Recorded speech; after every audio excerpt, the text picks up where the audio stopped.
Nilooban ng 5 magnanakaw ang isang computer shop sa Tondo, Maynila. Ang kanilang krimen, huling-huli ng di lang isa, kundi 1 dosenang CCTV camera.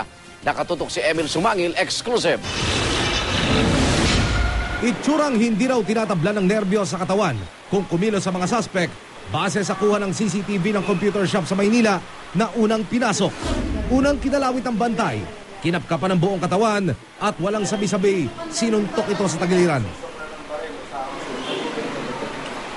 Dumiretso ang mga suspect sa pwesto ng 2 babae sa gawing kanan. Tinutukan ng baril at tinangay ang mga cellphone.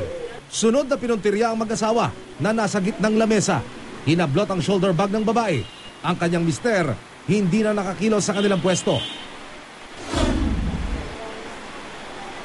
Inikutan ng mga suspect ang pwesto sa likuran. Ang mga customer na naka-online, masdan sa video. Walang kaalam-alam na may nagaganap ng holdapan. Nang makitang wala nang makukuha, mabilis na sumibat ang mga suspect sakay ng nagaantabay na tricycle. Dito na nagkagulo. Ang mga tao, kani-kanya na ng takbo.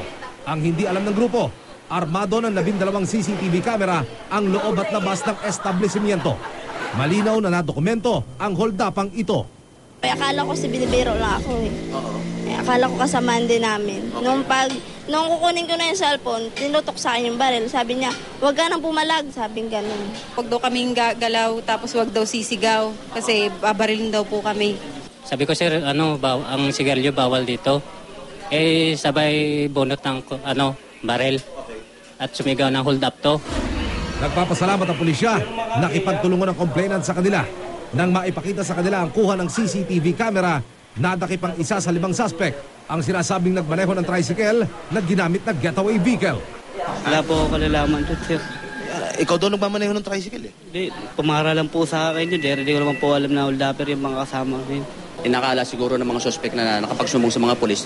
Antimano, pinutokan agad si P.O. Tricontapay.